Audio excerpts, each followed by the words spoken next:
ជំរាបសួរពុកម៉ែបងប្អូនទាំងអស់គ្នាថ្ងៃនេះខ្ញុំយកព័ត៌មានស្ថានភាពតាមបណ្ដាព្រំដែនមកចែកជូនដល់បងប្អូនបានស្ដាប់ទៀតហើយដោយថ្ងៃនេះបងប្អូនគឺកម្ពុជាទទួលបានជ័យជំនះខ្លាំងមែនទែនចំណែកឯខាងសៀមនេះទទួលរងការខូចខាតហ្នឹងគុណនឹង2ណាគុណនឹង2ពីអន្សិលមិញទៀតដោយអន្សិលមិញណាវាគ្រាន់តែបាត់បង់នៅតបរបស់វាទេប៉ុន្តែថ្ងៃហ្នឹងបាត់បង់ទាំងតបហើយបន្ទាយរបស់សៀមនេះត្រូវខ្មែរវាយកុំតិចទៀតផងបងប្អូនអញ្ចឹងបន្តិចទៀតបងប្អូននឹងដឹងអំពីព័ត៌មានលម្អិតថាតើកម្ពុជាថ្ងៃហ្នឹងបានវាយកុំតិចនៅបន្ទាយរបស់វានឹងនៅកន្លែងណាខ្លះហើយបងប្អូនណាខ្ញុំសូមបញ្ជាក់បងប្អូនបានតិចថាហេតុការតាមបណ្ដាព្រំដែនចំណុចនានានៅថ្ងៃហ្នឹងខ្ញុំអត់អាចនិយាយបានទាំងអស់ទេដោយសារតែវាច្រើនខ្លាំងពេកចឹងបងប្អូនវាច្រើនខ្លាំងពេកហើយកន្លែងខ្លះវាគ្រាន់តែផ្លោងក្របទេប៉ុន្តែវាអត់បន់បុកសម្រុកចូលមកទេអញ្ចឹងខ្ញុំសូមលើកយកតែចំណុចដែលក្តៅកគុកចំណុចដែលខ្លាំងដែលបុកទាំងក្របផ្លោងបុកទាំងថ្មើរជើងហើយតែហ៊ានរបស់វាហ្នឹងបានស្លាប់រង្គានៅកន្លែងហ្នឹងអញ្ចឹងខ្ញុំសូមលើកយកតែចំណុចតែខ្លាំងទេអញ្ចឹងណាបងប្អូនអញ្ចឹងហ្នឹងហើយមុននឹងចូលទៅដល់វីដេអូលម្អិតណាបើសិនជាបងប្អូនណាចង់បានរូបភាពឬមួយក៏វីដេអូដើម្បីបញ្ជាក់ផុសតាងអូសរំលងនៅវីដេអូនេះចេញទៅ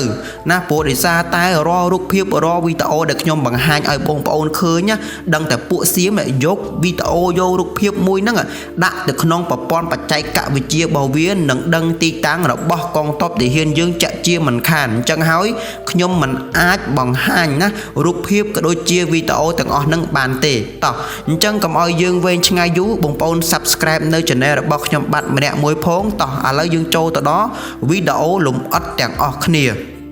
ដោយព័ត៌មានទី1បងប្អូនគឺជាព័ត៌មានកងទ័ពរបស់កម្ពុជានេះណានៅថ្ងៃទី14ខែ12ឆ្នាំ2025ហ្នឹងកងទ័ពកម្ពុជាបានផ្លោងក្របណាស់នៅតំបន់ប្រាសាទតាកបីនេះដែលបណ្ដាឲ្យប្រទាយបោះសៀមដែលបានបោះប្រទាយនៅម្ដុំក្បែរហ្នឹងទទួលរងការខូចខាតអំពីការផ្លោងក្របអញ្ចឹងការផ្លោងក្របបងប្អូនដឹងហើយគឺគ្មានអីក្រៅពី BM21 របស់កម្ពុជានោះទេបានផ្លោងក្របទៅបណ្ដាឲ្យប្រទាយបោះសៀមនេះទទួលរងនឹងខូចខាតឡើងខ្ទេចតែម្ដងបងប្អូនណាអានេះជារឿងទី1យើងចូលមកដល់រឿងទី2គឺនៅថ្ងៃទី14ខែ12ឆ្នាំ2025ដដែលហ្នឹងគឺកងទ័ពរបស់កម្ពុជាបងប្អូនបានគំតិចឃ្លាំងប្រេងរបស់ទ័ពសៀមបងប្អូនបានគំតិចឃ្លាំងប្រេងរបស់ទ័ពសៀមហើយមិនត្រឹមតែប៉ុណ្្នឹងទេបានគំតិចនៅរថក្រោះរបស់សៀមចំនួន5គ្រឿងទៀតផងបងប្អូនអញ្ចឹងថ្ងៃហ្នឹងគឺទ័ពសៀមទទួលរងនឹងការខូចខាតខ្លាំងមែនទែនហើយបងប្អូនតែងតែឆ្ងល់ហើយថាចុះហេតុអីបានជាសៀមនេះវាផ្ទុកប្រេងនៅលើទឹកដីកម្ពុជាណាព្រោះដោយសារតែអញ្ចេះបងប្អូនវាបើករថក្រោះក៏ដូចជាវាបើកនៅអាវុធធនធ្ងន់ក៏ដូចជាគ្រឿងចាក់ផ្សេងបើកចូលមកក្នុងតំបន់ដីខ្មែរហ្នឹងវាមិនអាចជិះត្រឡប់ទៅចាក់ប្រេងនៅកន្លែងវាបានទេវាមិនអាចដឹកជញ្ជូនប្រេងពីកន្លែងវាម្ដងមកកានម្ដងពីរកានយកមកចាក់នៅគ្រឿងចាក់របស់វាបានទេពលមានតែដឹកប្រេងម្ដងហើយយកមកស្តុកទុកនៅតំបន់ឃ្លាំងរបស់វាឬមួយក៏បន្ទាយរបស់វាប៉ុន្តែថ្ងៃហ្នឹងថ្ងៃទី14ខែធ្នូហ្នឹងកងទ័ពរបស់កម្ពុជាបានគំតិចទីតាំងឃ្លាំងប្រេងរបស់ទ័ពសៀមនឹងបណ្ដាឲ្យខ្ទេចតែម្ដងហើយលើសពីនេះទៅទៀតក៏គំតិចនៅរថក្រោះរបស់សៀមនឹងចំនួន5គ្រឿងផងដែរបងប្អូនអូយខ្ញុំនិយាយមែនមានមោទនភាពជាមួយកងទ័ពខ្មែរយើងខ្លាំងមែនតើចំពោះថ្ងៃហ្នឹងគឺគំតិចបានរហូតដល់2ប្រទាយបងប្អូនអញ្ចឹង2ប្រទាយហ្នឹងគឺរងទទួលការខូចខាតហ្នឹងគឺធ្ងន់ធ្ងរខ្លាំងមែនតើណារងការខូចខាតខ្លាំងមែនតើអញ្ចឹងនេះគឺជារឿងហេតុតែកងទ័ពរបស់យើងនេះមានភាពជោគជ័យនិងបានកំទេចនៅបន្ទាយរបស់សៀមឥឡូវយើងចូលមកដល់ស្ថានភាពតាមបណ្ដាព្រំដែនដែលគិតត្រឹមតែណាគិតត្រឹមតែពីម៉ោង10ព្រឹករហូតមកដល់ម៉ោងឥឡូវនេះម៉ោង6ហើយគិតពីនឹងរហូតមកដល់ម៉ោង6 6ល្ងាចអញ្ចឹងស្ថានភាពតាមបណ្ដាព្រំដែនថ្ងៃហ្នឹងគឺគោតានតឹងមិនចាញ់កាលពីអន្សល់មិញដែរតានតឹងខ្លាំងណាស់ដោយខ្ញុំលើកចំណុចខ្លាំងបំផុតនោះគឺចំនួន3ចំណុចណាច្រកបឹងត្រកួនតំបន់អានសេះហើយនឹងប្រាសាទព្រះវិហារដោយចំនួន3ចំណុចហ្នឹងបងប្អូនគឺតបសៀមបានធ្វើការវាយប្រហារខ្លាំងមែនទែនណាដោយសារតែភ្នំត្រប់វាវាយលេងចូលហើយវាទៅលេងរួចជាមួយតបកម្ពុជាអញ្ចឹងភ្នំត្រប់វាលេងវាយសម្រុកហើយវាផ្លោងគ្រាប់មកម្ដងណាប៉ុន្តែអាតំបន់3ហ្នឹងច្រកបឹងត្រកួនតំបន់អានសេះហើយនឹងប្រាសាទព្រះវិហារគឺវាបានវាយសម្រុកខ្លាំងមែនទែនបងប្អូនរយៈពេល3ថ្ងៃហ្នឹងជាពិសេសតំបន់ប្រាសាទព្រះវិហារទាំងតបថ្មើរជើងទាំងក្របផ្លោងគឺវាធ្វើសង្គ្រាមជាមួយកម្ពុជាហ្នឹងគឺខ្លាំងមែនទែនប៉ុន្តែបងប្អូននឹងមិនអត់នៅវេលាម៉ោង11នេះ BM21 របស់ប្រទេសកម្ពុជាបានបាញ់ស្រោចដោយទឹកភ្លៀងអញ្ចឹងបងប្អូននៅតំបន់ទាំង3ហ្នឹងតែម្ដងតំបន់ប្រាសាទព្រះវិហារតំបន់អានសេះហើយនឹងតំបន់ច្រកបឹងត្រកួនណាគឺតំបន់3ហ្នឹងគឺកងទ័ពកម្ពុជាបានប្រើប្រាស់នៅអាវុធ BM21 ធ្វើការគំតិចខ្ទេចតែម្ដងគឺខ្ទេចតែម្ដងដែរបណ្ដាឲ្យនេះកងទ័ពរបស់សៀមនៅថ្ងៃហ្នឹងស្លាប់នឹងរងរបួសច្រើនមែនតើណាអញ្ចឹងយើងក៏លេខមកមើលតំបន់ភ្នំត្រប់ម្ដងណាតំបន់ភ្នំត្រប់ពោលគឺតបសៀមនឹងអត់បានបើកការវាយប្រហារដោយតបថ្មើរជើងទេពោលគឺវាបានប្រើប្រាស់នៅក្របផ្លោងដើម្បីតតាំងជាមួយកងទ័ពរបស់កម្ពុជាអញ្ចឹងឥឡូវយើងមកងាកកលេខមកមើលតំបន់ប្រាសាទខ្នាម្ដងបងប្អូនតំបន់ប្រាសាទខ្នាពោណានៅវេលាម៉ោង17 នាទីគឺកងទ័ពរបស់កម្ពុជាបានប្រើប្រាស់នៅអាវុធ BM21 នេះស្រោចទៅលើតបសៀមនឹងម្ដងទៀតដោយសារតែនៅថ្ងៃទី13ថ្ងៃទី12 2ថ្ងៃហ្នឹងតបសៀមគឺវាព្យាយាមបុកសម្រុកដណ្ដើមយកប្រាសាទខ្នានឹងខ្លាំងមែនទែនដោយសារតែពីមុនមកគឺវាបាននឹងគៀកចិត្តបាននៅប្រាសាទខ្នានឹងហើយប៉ុន្តែកងទ័ពរបស់កម្ពុជាអ្នកបានការពារនិងដណ្ដើមយកប្រាសាទខ្នានឹងមកវិញអញ្ចឹងហើយជាហេតុដែលវាចងបានម្ដងទៀតអញ្ចឹងណាបងប្អូនអញ្ចឹងហើយបានវាព្យាយាមដណ្ដើមយកកន្លែងនឹងមែនទែនប៉ុន្តែថ្ងៃមិញនៅវេលាម៉ោង10:17 នាទីនេះគឺកងទ័ពរបស់កម្ពុជាបានផ្លោងគ្រាប់ទម្លាក់នៅតំបន់ប្រាសាទខ្នានឹងបណ្ដាឲ្យស្លាប់និងរងរបួសច្រើនមែនទែនណាបន្ទាប់មកបងប្អូននៅវេលាជិតម៉ោង11នៅថ្ងៃទី14នេះយោធាថៃក៏វាបានប្រើប្រាស់នៅយន្តហោះ S16 ហ្នឹងដើម្បីទម្លាក់គ្រាប់នៅភូមិជោគជ័យនិងច្រកបឹងត្រកួនណានៅវេលាម៉ោង11ហ្នឹងវាបានប្រើប្រាស់នៅយន្តហោះហ្នឹងម្ដងទៀតហើយបងប្អូនចាំមើលតើពេលណាដែលវាប្រើប្រាស់នៅយន្តហោះ S16 ហ្នឹងមានន័យថាតបថ្មើរជើងរបស់វាហ្នឹងទៅលេងរួចជាមួយតបកម្ពុជាហើយ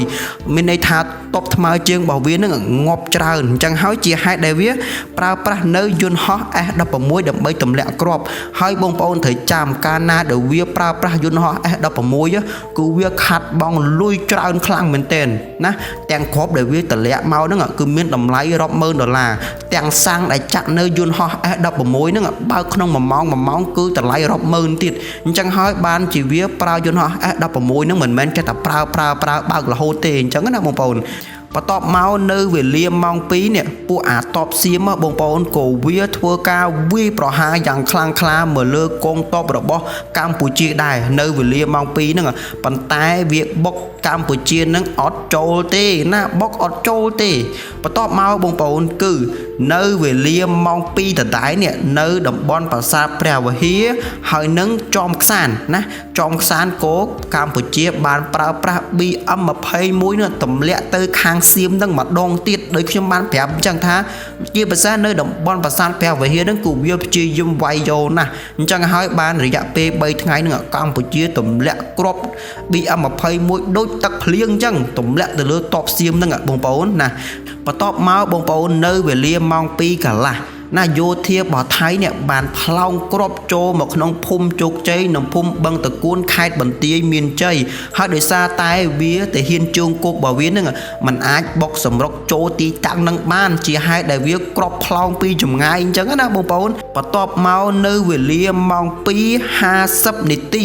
ណាកងទ័ពកម្ពុជាបានបាញ់គ្រាប់ផ្លោងចំទីបញ្ជាការអនុសេនាធំលេខ1ដែលជាទីបញ្ជាការជាឃ្លាំងដាក់គ្រាប់របស់ថៃនឹងឡើងខ្ទេច តែម្ដងបងប្អូនណាឡើងខ្ទេចតែម្ដងគឺថៃថ្ងៃហ្នឹងគឺទទួលរងការខូចខាតហ្នឹងគឺខ្លាំងមែនទែនបងប្អូនខ្លាំងមែនទែនទាំងសម្ពាវុធទាំងមនុស្សគឺទទួលរងការខូចខាតហ្នឹងគឺធ្ងន់ណាស់បន្ទាប់មកបងប្អូនអត់តន់ឈប់ទេណានៅមានទៀតនៅវេលាម៉ោង5នេះនៅវេលាម៉ោង5គឺកងទ័ពរបស់ថៃនេះវាអត់អាចបុកសម្រុកចូលទៅក្នុងតំបន់ប្រាសាទព្រះវិហារបានទេវាបុក 3-4 ថ្ងៃហើយបុកអត់ចូលបងប្អូនឥឡូវនេះគឺកងទ័ពសៀមបានផ្អាកការវាយប្រហារនៅតំបន់ប្រាសាទព្រះវិហារហើយខ្ញុំមិនដឹងថាអាទ័ពសៀមនឹងវាងាប់ប្រមាណអ្នកទេថ្ងៃហ្នឹងប្រហែលជាងាប់ច្រើនហើយដោយសារតែ BM21 កម្ពុជានេះបានទម្លាក់នៅកន្លែងនោះគឺខ្លាំងមែនទែនណាបន្ទាប់មកបងប្អូននៅវេលាម៉ោង4អានេះខ្ញុំថយក្រោយបន្តិចនៅវេលាម៉ោង4ពួកអាសៀមនេះវាបាញ់ផ្សែងពលនៅភូមិជោគជ័យដូចខ្ញុំបានប្រាប់បងប្អូនអញ្ចឹងអាសៀមនឹងតើវាទាហានជើងគោកទាហានថ្មើរជើងរបស់វាតាមមិនទទួលបានជោគជ័យច្បាស់ណាស់វាបើមិនតម្លាក់គ្រាប់ពីលើយន្តហោះទេបាញ់ផ្សាញ់ពោតែប៉ុណ្្នឹងគឺអត់មានអីក្រៅពីប៉ុណ្្នឹងទេអញ្ចឹងណាបងប្អូនឥឡូវយើងបន្តចូលមកទៀតបន្ទាប់មកបងប្អូននៅវេលាម៉ោង4 នាទីយោធាថៃបានបាញ់ប្រហារមកលើកម្ពុជាដោយប្រើប្រាស់នៅគ្រាប់បែកចង្កោមនេះបាញ់ចំភូមិសាស្ត្រប្រាសាទតាមាន់អញ្ចឹងមានន័យថាអាសៀមនឹងគឺវាលេង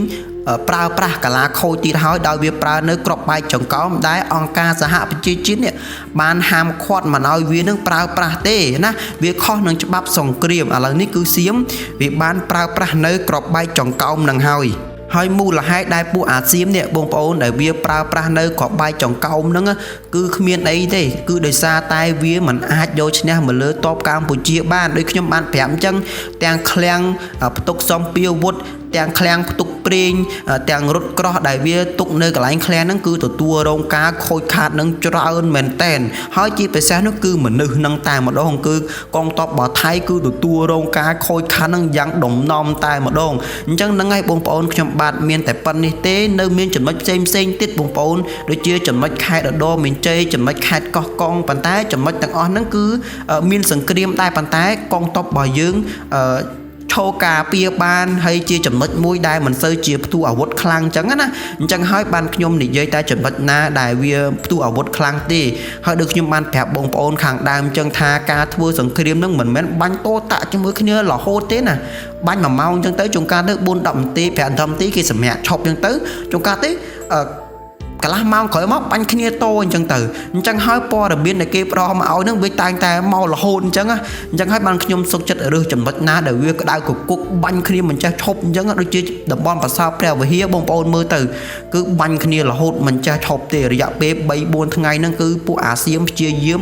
ដណ្ដើមយកប្រាសាទព្រះវិហារច្រកបឹងតគួនតំបន់អានសេះហ្នឹងគឺវាព្យាយាមយកខ្លាំងមែនទែនហើយបងប្អូនមិនបាច់ចាំឆ្ងល់ថាហេតុអីបានជាវាព្យាយាមយកទេដោយសារតែតំបន់ច្រកបឹងតគួននិងតំបន់អានសេះគឺពីមុនមកនេះវាធ្លាប់ឈោជើងនៅនឹងវាធ្លាប់ចិត្តបាននៅកន្លែងហ្នឹងដល់ពេលអញ្ចឹងវាព្យាយាមយកកន្លែងហ្នឹងកែឡូចិត្តបានដូចពីមុនទៀតប៉ុន្តែមានណាកងទ័ពរបស់កម្ពុជាគឺបានឈោជើងយ៉ាងរឹងមាំដើម្បីការពារនៅចំណុចទាំងអស់ហ្នឹងអញ្ចឹងអានេះគឺគ្រាន់តែនិយាយត្រឹមតែម៉ោង6ល្ងាចទេហើយខ្ញុំនឹងចេញវីដេអូក្រោយនិយាយចាប់ពីម៉ោង7ល្ងាចហ្នឹងរហូតទៅដល់ពេលថ្ងៃស្អែកឬមួយក៏ពេលយប់ហ្នឹងវេលាម៉ោង12អញ្ចឹងណាបងប្អូនអញ្ចឹងហ្នឹងហើយបងប្អូនខ្ញុំបាទមានតែប៉ុណ្្នេះទេហើយខ្ញុំអធិស្ឋានមែនទែនចំពោះការនិយាយមិនគ្រប់ជ្រុងជ្រោយមិនគ្រប់ចំណុចដោយសារតែបងប្អូនបានដឹងហើយគឺសង្គ្រាមវាច្រើនពេកហើយដល់ពេលអញ្ចឹងខ្ញុំមិនអាចរាយរាប់ទាំងអស់បានទេហើយបើសិនជាខ្ញុំនិយាយទាំងអស់វីដេអូនោះវាវែងអញ្ចឹងបើសិនជាវាវែងច្បាស់ណាស់អត់មានបងប្អូនចូលទស្សនាទេអញ្ចឹងណាហើយនឹងហើយបងប្អូនខ្ញុំបាទមានតែប៉ុណ្្នេះទេហើយបើសិនជាមានពាក្យណាលើលួសខ្វះខាតត្រង់ចំណុចណាសូមខន្តីអធិស្ឋានពិតមែនដោយសារតែដូចខ្ញុំបានប្រាប់អញ្ចឹងគឺ record នេះគឺនិយាយយោតែម្ដងអត់មានគិតវែងឆ្ងាយទេអត់មានរៀបពាក្យទៅសេដាក់កន្តាសស្អីណាណីគឺអត់មានទេគឺនិយាយយោរាល់តែម្ដងដូចបងប្អូនបានស្ដាប់នឹងអញ្ចឹងនឹងហើយបងប្អូនខ្ញុំបាទមានតែប៉ុណ្្នេះទេសូមជម្រាបលាជួបគ្នានៅវីដេអូក្រោយៗទៀតអរគុណបាយ